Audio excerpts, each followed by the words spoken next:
let loose sort of thing. Of course, it's easy to make you think you celebrate it. You may have to reply. I don't know. I don't know if you're ready for this, but I've always thought that there comes a time in your life when you should stop expecting other people to make a fuss about your birthday. I think that age is about 10. But actually, Mum, when the family decided to hold a party for you, age 80, I know that you said, I don't want to fuss. And that's a bit like yourself, that you hide your light under a bushel and all that kind of thing.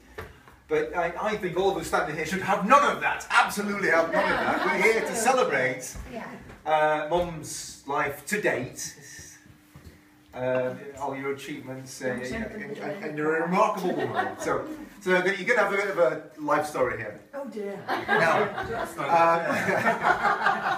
Mum was the youngest of 4, born to Charlie and Minnie Boskull late on the evening of the 8th of December 1934.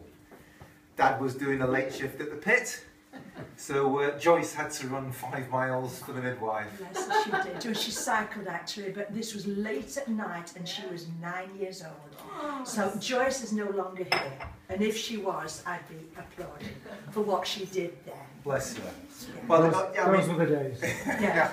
Well, exactly, but up until age 16 you lived at Roundhay Cottage, Bondhay Cottage near Harthill. Yes. And you had no drainage, no running water, no electricity or anything like that. Sheffield Council. And I find that difficult to comprehend. If I really do. told you the story, you would not believe it. Hey, Mum, I think I was making it up. Most of my children don't believe I lived without PlayStation when I grew up. Now, I mean, once you passed your 11 plus and on your 16th birthday, you moved to Kipperton. Yes. Yeah. And you In told the me middle of my O levels, I had to cycle even twice as far to get to school. You told me that you dreamed of a career in the police. Yes, I did. But you're only 5'3". That is correct. So you thought you put it on hold and see you Until I grew grew a a bit. bit. Yes. I think you'd have made a great copper. On tiptoes, perhaps. Killer heels. But instead you went into nursing. And then that proved to be very fortuitous, I think. And I say the word fortuitous because it was when you were nursing at City General that you met Dad. Yes. My dad, ex-merchant Navy chef, convalescing from TB, and that's why you met him in 1956.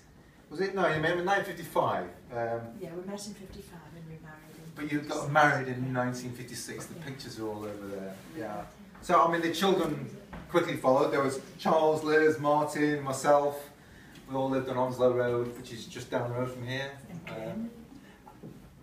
Sorry. Now, not content with having your hands full with 4 children, you proceeded to foster a mentally and physically handicapped child, Glyn, at age 3 years old. So, yeah. Mum, I really do not know how you managed it. All the challenges and hardships of an early family life, and all the time you were working full-time nights. Dad doing the day shift, you did the night shift. But your dad was a star. Yeah. Dad was a star, he really was. And eventually becoming a much respected sister on a neurological ward. I don't know about respected. Scary.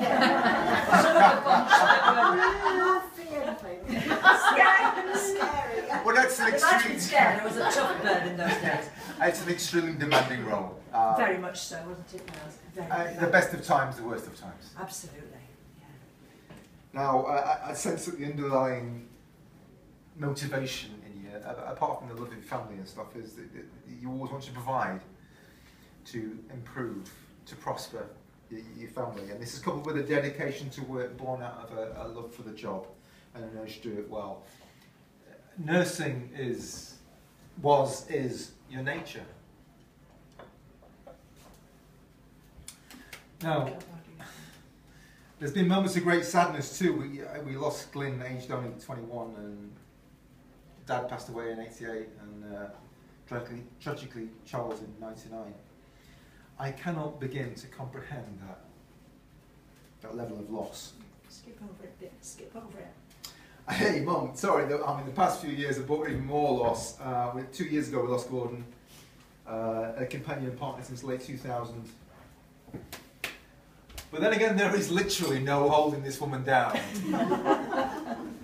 Mum, how many A levels have you got? Oh, not that many. Not that many. Not that many. No, don't do that.